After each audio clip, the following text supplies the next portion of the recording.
안녕하세요. 사랑하는 나그네 교회 교회 여러분, 그리고 하나님의 말씀을 기쁨으로 같이 읽어가는 그리스도의 형제 자매된 교회 여러분. 오늘 우리가 함께 읽을 주의 말씀은 레위기 13장이 되겠습니다. 13장은 나병과 관련한 정결의 규례를 교훈합니다. 크게 두 부분으로 나누어 있습니다. 1절부터 46절까지는 신체에 나타난 증상을 보고 나병인지 아닌지를 진단하고 그 후에 처리에 대해서 교훈하고 있고요. 47절부터 59절까지는 의복에 나타난 현상을 보고 나병 여부를 진단하고 그 의복을 어떻게 처리할 것인지에 관한 교훈입니다. 내용이 59절까지니까 상당히 길고, 그리고 이 내용은 매우 의학적인 내용들이 담겨 있습니다. 사실은. 그래서 오늘날 의학적인 지식으로 볼 때 어떨지, 또 의사들이 볼 때 이해하는 것과 이 증상에 대한 판단이 어떤지, 그런 것들은 아마도 의학적인 지식이 있는 분들은 좀 관심 있게 볼 수도 있겠습니다. 그때 설명하면서 읽으면서 한번 짚어보도록 하죠. 먼저 1절부터 8절까지는 피부에 나타난 증상으로 나병을 진단하는 규례입니다. 내용을 읽어보죠. 1절 여호와께서 모세와 아론에게 말씀하여 이르시되 2절 만일 사람이 그의 피부에 무엇이 돋거나 뾰루지가 나거나 색점이 생겨서 그의 피부에 나병 같은 것이 생기거든 그를 곧 제사장 아론에게나 그의 아들 중 한 제사장에게로 데리고 갈 것이요 제사장은 그 피부의 병을 진찰할지니 환부의 털이 휘어졌고 환부가 피부보다 우묵하여졌으면 이는 나병의 환부라.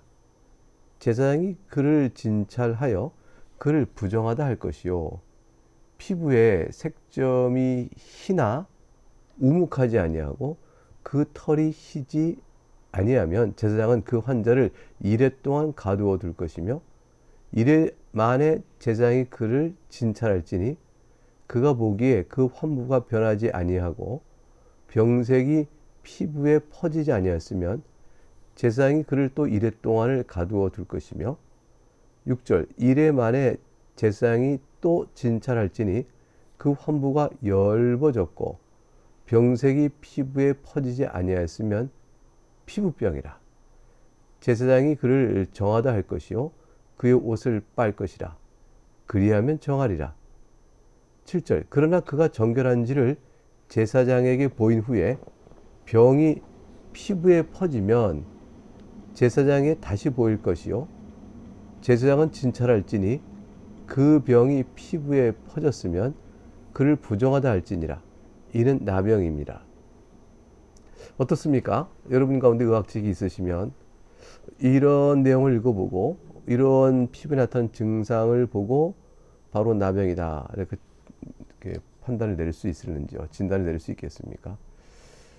이제 문제는 이제 현대의학 지식으로 알고 있는 나병 혹은 문둥병의 피부에 나타나는 증상이 지금 여기 성경에 기록된 것과 이렇게 일치하여 이런 현상이 있으면 문둥병 나병이다라고 판단 내릴 수가 없다라는 의견이 대부분의 의사들의 판단이다라는 기록이 있어요.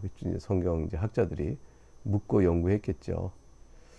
왜 그럴까? 성경이 잘못된 것일까? 이제 이런 질문을 할 수가 있잖아요. 그런데 결국은 이것은 나병으로 번역된 것, 즉 우리 개역 개정은 나병인데 이전에 개역 성경은 문둥병으로 번역되어 있습니다. 근데 나병이나 문둥병은 같은 병이죠. 그런데 이 성경의 원래 히브리어 원어가 차라트예요. 차라트. 근데 이것이 어떤 병인지 정확히 모릅니다. 근데 구약의 성경을 헬라어로 번역한 70인역이라는 것이 있어요. 그 성경의 이 차라트를 레프로파, L-E-P-R-A, 레프로파로 번역했고, 그 레프로파가 영어에서는 레프로시, 나병을 뜻하는 이제 그 단어로 연결돼 갔죠. 그러니까 이 헬라어로 70인역에 번역된 히브리어의 병명을 헬라어로 번역된 것과 연관되면서 나병, 문둥병이라는 걸 연결 지어졌는데 근데 이제 정작 우리가 알고 있는 나병 또 문둥병에 해당되는 헬러 단어는 영어의 레프로시, 영어의 문둥병과 관련된 단어가 아니고 다른 단어가 있어요. 그게 엘레판티아시스라는 거예요. 요런 단어가 의학명이 따로 있을 거예요. 아마 그러니까 요런 단어로 우리가 말하는 이제 문둥병, 나병을 가리킵니다. 헬러로. 그러니까 그 실제 우리가 알고 있는 나병에 해당되는 병적 증상과 이 지금 우리가 본문에서 읽고 있는 나병이라고 말하는 그 히브리어가 가리키는 병이 실제 같고 일치하는 건지가 여기 불분명합니다. 그렇기 때문에 지금 여기 나타난 증상을 보고 나병의 증상 같다라고 말하기 어려운 부분들이 오늘 우리가 알고 있는 나병의 증상과 같다라고 말하기 어려운 부분들이 있게 되어지는 것이죠.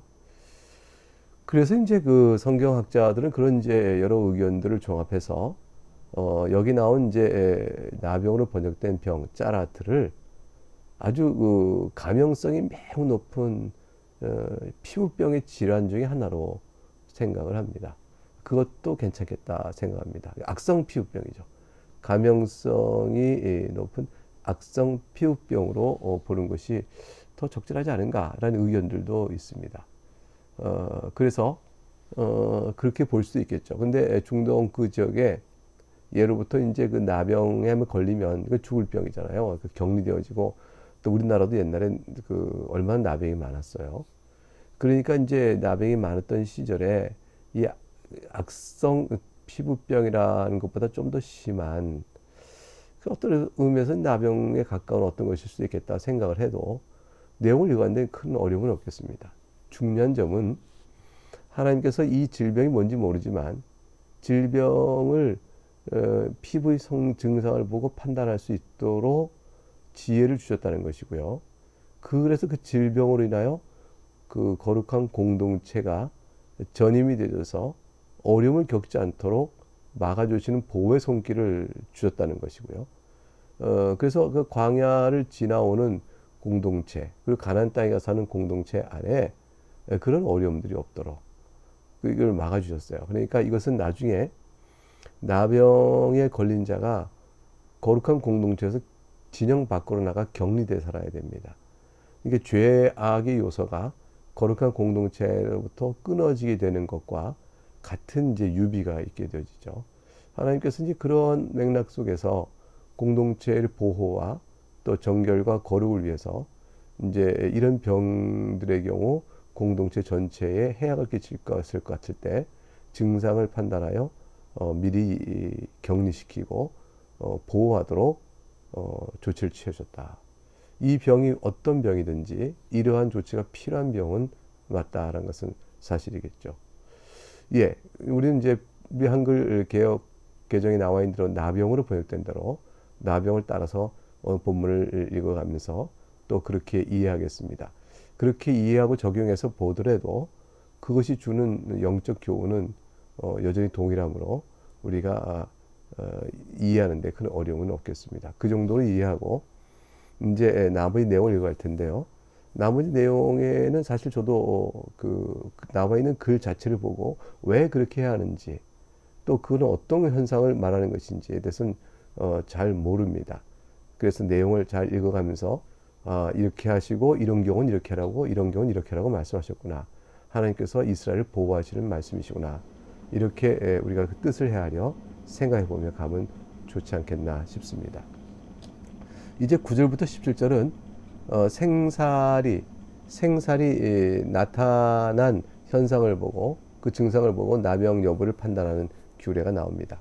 9절 사람에게 나병이 들었거든 그를 제사장에게로 데려갈 것이요 제사장은 진찰할지니 피부에 흰 점이 돋고 털이 휘어지고 거기 생살이 생겼으면 이는 그의 피부에 오랜 나병이라 제사장이 부정하다 할 것이요 그가 이미 부정하였은즉 가두어 두지는 않을 것이며 12절 제사장이 보기에 나병이 그 피부에 크게 발생했을 때 그 환자의 머리부터 발끝까지 퍼졌으면 그가 진찰할 것이요 나병이 과연 그의 전신에 퍼졌으면 그 환자를 정하다 할지니 다 휘어진 자인즉 정하거니와 14절 아무 때든지 그에게 생살이 보이면 그는 부정한즉 제사장이 생사를 진찰하고 그를 부정하다 할지니 그 생사는 부정한 것인즉 이는 나병이며 16절 그 생살이 변하여 다시 휘어지면 제사장에게로 갈 것이요 제사장은 그를 진찰하여 그 환부가 휘어졌으면 환주를 정하다 할지니 그는 정하니라.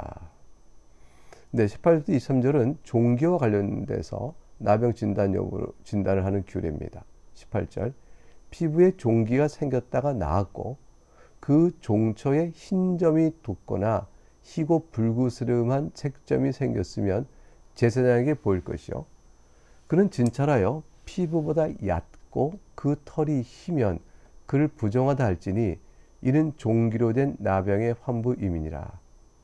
그러나 제사장이 진찰하여 거기 흰 털이 없고 피부보다 얕지 아니하고 빛이 엷으면 제사장은 그를 이레 동안 가두어 둘 것이며 그 병이 크게 피부에 번졌으면 제사장은 그를 부정하다 할지니 이는 환부임이니라. 그러나 그 색점이 여전하고 퍼지지 아니하였으면 이는 종기 흔적이니 제사장은 그를 정하다 할지니라.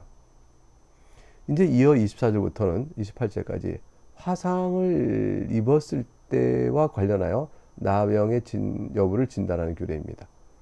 24절 피부가 불에 데었는데 그 된 곳에 불구스름하고 희거나 순전히 흰 색점이 생기면 제사장은 진찰할지니 그 색점의 털이 희고 그 자리가 피부보다 우묵하면 이는 화상에서 생긴 나병인즉 제사장이 그를 부정하다 할 것은 나병의 환부가 됨이니라. 화상에서도 나병이 발생할 수 있다고 생각하고 그 증상을 관찰했어요.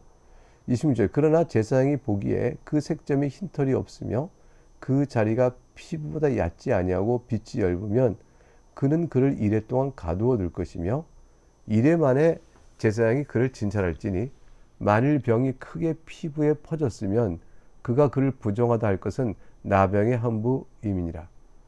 만일 색점이 여전하여 피부에 퍼지지 아니하고 빛이 엷으면 화상으로 부은 것이니 제사장이 그를 정하다 할 것은 이는 화상의 흔적임이니라. 화상으로 인해서 당하는 피부에 어떤 변화들이 있고 그 화상을 통해서 드러나는 나병의 증상이 있음을 구분해서 말씀해 주고 있는 것입니다. 29절부터 37절에는 머리털이나 수염에 나타나는 증상 관련해서도 나병 여부를 판단하도록 하셨어요. 29절 남자나 여자의 머리에나 수염에 환부가 있으면 제사장은 진찰할지니 환부가 피부보다 우묵하고 그 자리에 누스름하고 가는 털이 있으면 그가 그를 부정하다 할 것은 이는 옴이니라. 머리에나 수염에 발생한 나병입니다. 여기서 옴은 옴 진드기에 의해서 발생한 것이라기보다는 곰팡이류에 의하여 나타난 피부병 같은 것으로 보는 것이 옳듯 합니다. 31절 만일 제사장이 보기에 그 옴의 환부가 피부보다 우묵하지 아니하고 그 자리에 검은 털이 없으면 제사장은 그 옴 환자를 이레 동안 가두어 둘 것이며 이레 만에 제사장은 그 환부를 진찰할지니 그 옴이 퍼지지 아니하고 그 자리에 누르스름한 털이 없고 피부보다 우묵하지 아니하면 그는 모발을 밀되 환부는 밀지 말 것이요 제사장은 옴 환자를 또 이레 동안 가두어 둘 것이며 이레 만에 제사장은 그 옴을 또 진찰할지니 그 옴이 피부에 퍼지지 아니하고 피부보다 우묵하지 아니하면 그는 그를 정하다 할 것이요 그는 자기 옷을 빨아서 정하게 되려니와 35절 깨끗한 후에라도 옴이 크게 피부에 번지면 제사장은 그를 진찰할지니 과연 옴이 피부에 번졌으면 누른 틀을 찾을 것 없이 그는 부정하니라. 30절 그러나 제사장이 보기에 옴이 여전하고 그 자리에 검은 털이 났으면 그 옴은 나았고 그 사람은 정하니 제사장은 그를 정하다 할지니라. 아주 세밀하죠.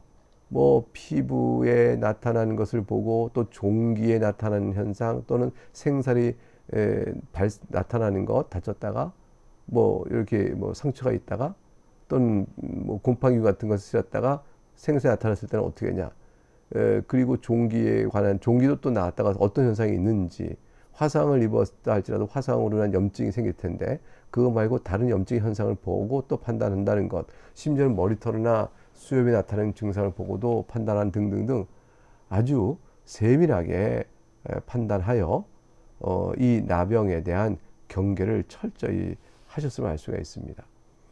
이걸 이제 영적으로 죄에 빗대 보면요, 다양한 죄의 성격들이 어떤 모양으로 드러나는지를 세밀히 살펴 그것을 공동체 전체의 거룩성을 해치지 않도록 막고 보호한다라고 생각해 본다면, 하나님께서 그 세밀하게 말씀하신 그 뜻이 우리 연약성을 생각하고 보호하시는 하나님의 세밀하신 보호하심이다. 이걸 사실 우리가 알 수 있겠습니다. 38, 39절은 나병과 어루러기의 차이입니다. 이게 이제 무슨 얘기냐면, 남자나 여자의 피부에 색점, 곧 흰 색점이 있으면 제사장은 진찰할지니 그 피부의 색점이 부유스름하면 이는 피부에 발생한 어루러기라, 그는 정하니라. 이게 나병 아닙니까 싶을 수 있는, 오해되기 쉬운 것이 있는데, 근데 가만히 살펴서 흰 색점이 있는데 그 색점을 다시 진찰해 보면 색점이 부유스름하면 그럼 어루러기다라고 해서 나병과 구별해서 혼돈하지 않도록 했습니다. 어루러기라는 것은 이제 곰팡이로 인해 생기는 피부병입니다. 역시 처음에는 원형 또는 타원형으로 작은 점을 생각해서 점차 번지면서 황갈색이나 검은색으로 변한다고 합니다. 이 어루러기 피부병하고 나병을 또 구분해서 혼돈하지 않도록 주님이 주의를 주셨어요. 40절에 가게 되면 이제 흥미로운 게, 대머리에 발생한 나병에는 어떠냐. 누구든지 그 머리털이 빠지면 그는 대머리가 되지 않겠어요? 그러니까 머리털이 빠지는 현상 때문에 그럴 경우에 이게 나병인가 싶을 때가 있단 말이죠. 그러니까 그건 말씀해 주는 거예요. 누구든지 그 머리털이 빠지면 그는 대머리니 정하고, 앞머리가 빠져도 그는 이마 대머리니 정하니라. 그러나 대머리나 이마 대머리에 빠진 후에 희고 불구스름한 색점이 있으면 이는 나병이 대머리나 이마 대머리에 발생합니다. 제사장은 그를 진찰할지니 그 대머리나 이마 대머리에 돋은 색점이 희고 불구스름하여 피부에 발생한 나병과 같으면 이는 나병 환자라. 부정하니 제사장이 그를 확실히 부정하다 할 것은 그 환부가 그 머리에 있음이니라. 그래서 이렇게 된 머리가 더 빠지는 경우에도 현상을 잘 살펴서, 머리가 빠지니까 대머리가 될 거 아니에요. 그런데 이 머리가 왜 빠지는가, 그 어떤 현상이 나타나는가 살펴도록 말씀하셨습니다. 이럴 경우에 나병 환자는 어떻게 조치를 취해야 될지 규례가 45, 46절인데요. 이렇게 부정하다 나병 환자로 진단받은 사람은 45절, 옷을 찢고 머리를 풀며 윗입술을 가리고 외치기를 부정하다 부정하다 할 것이요. 왜 그럴까요? 다른 사람이 자기한테 가까이 와서 전염되는 일이 없도록 하기 위한 것이죠. 그리고 병 있는 날 동안은 늘 부정할 것이라. 그가 부정한 즉 혼자 살되 진영 밖에서 살지니라. 혼자 살아야 되고 진영 밖에서 살아야 돼. 공동체도 고립되어지고 떨어지고요, 외롭고 슬프고 어려운 인생을 살죠. 사실 나병 환자는 거룩한 공동체 하나님과 교통하는 사귐에서 끊어져 나가니까 영적으로 보면 하나님을 바라볼 때 홀로 바라봐야 되는 것이었어요. 공동체를 통해 주심받은 예배, 제사 이런 일에 참여할 수가 없었죠. 영적으로 굉장히 곤고하고 육체적으로도 사회적 관계가 끊어지니까 거의 죽은 것 같은 상황이었죠. 그게 저주다, 저주받았다 이렇게 생각하겠죠. 그런 이제 슬프고 고통스러운 일이 되어집니다. 그 가운데 깊은 고독 속에서 하나님만을 바라보며 홀로 나아가는 그런 일들이 이제 그런 시간들을 갖게 되어지겠죠. 40절도 50절에는 의복에 나타나는 현상을 보고 나병을 진다는 규례가 나옵니다. 만약 의복에 나병 색증이 발생하여 털옷에나 베옷에나 배나 털에 나래나 씨에나 혹 가죽에나 가죽으로 만든 모든 것에 있으되 그 의복에나 가죽에나 그 나래나 씨에나 가죽으로 만든 모든 것에 병색이 푸르거나 붉으면 이는 나병의 색점이다. 제사장이 볼 것이요, 제사장은 그 색점을 진찰하고 그것을 이래 동안 간직하였다가 7일 후에 의복에 간직하였다가 7일 동안 살펴봅니다. 51절, 이래 만에 그 색점을 살필지니 그 색점이 그 의복의 나래나 씨에나 가죽에나 가죽으로 만든 것에 퍼졌으면 이는 악성 나병이라. 그것이 부정하므로 52절, 그는 그 색점 있는 의복이나 털이나 배의 날이나 씨나 모든 가죽으로 만든 것을 불사를 지니 이런 악성 나병인즉 그것을 불사를 지니라. 의복에 퍼진 색점을 보고도 판단을 했습니다. 의복에 이제 퍼진 것을 본다는 것은 이제 곰팡이, 악성 곰팡이 같은 것이 아닐까 이렇게 생각하기 좀 쉬운 것이겠죠. 저 의학 지식이 없어서 정확히 잘 모르지만 그렇게 생각해 봅니다. 이제 여러분들 가운데서 이제 지식이 있는 분들은 좀 판단하실 수 있겠다 싶습니다. 53절부터 55절에 가게 되면 7이 지났는데 의복에 퍼지지 않은 경우가 있어요. 그러나 제사장이 보기에 그 색점이 그 의복의 나래나 띠에나 모든 가죽으로 만든 것에 퍼지지 아니하였으면 제사장은 명령하여 그 색점이 있는 것을 빨게 하고 또 이래 동안 간직하였다가 그 빤 것을 볼지니 그 색점의 빛이 변하지 아니하고 그 색점이 퍼지지 아니하였으면 부정하니 너는 그것을 불사르라. 이는 거죽에 있든지 속에 있든지 악성 나병이니라 그랬습니다. 그래서 퍼지지 않은 경우와 퍼진 경우 그 둘을 이제 구분해서 살펴보도록 하셨습니다. 이제 그다음 의복에 그런 경우에는 어떻게 하시냐? 56절 의복을 세탁합니다. 빤 후에 제사장이 보기에 그 색점이 엷으면 그 의복에서나 가죽에서나 그날에서나 씨에서나 그 색점을 찢어버릴 것이요. 그 의복의 나래나 씨나 가죽으로 만든 모든 것의 색점이 여전히 보이면 재발하는 것이니 너는 그 색점이 있는 것을 불사를 지니라. 그러니까 잘라서 찢어서 의복을 다시 수선해서 쓸 수 있는 것이 있고 아예 다 불살라 버려야 되는 것이 있습니다. 58절 네가 빤 의복의 나래나 씨에나 의복의 나래나 씨에나 가죽으로 만든 모든 것이 그 색종이 벗겨졌으면 그것을 다시 빨아야 정하리라. 완전히 벗겨졌으면 이제 그걸 다시 빨아 쓸 수 있겠죠. 이제 결론입니다. 59절 이는 털옷에나 베옷에나 그 나래나 씨에나 가죽으로 만든 모든 것에 발생한 나병 색점에 정하고 부정을 친다는 규례니라. 그래서 하나님께서 이것을 이스라엘 공동체에 주셨습니다. 네, 이렇게 해서 그 뜻을 우리가 살펴보고 다 헤아려 깨닫지 못했지만 이 정도 내용으로 오늘 13장을 마치고요. 다음에 있는 14장에서는 나병 환자가 회복됐을 때 이를 어떻게 정결하게 하는지 그 예식에 대해서 의식 규례에 대해서 살펴보도록 하겠습니다. 네, 감사합니다. 여기서 마치겠습니다.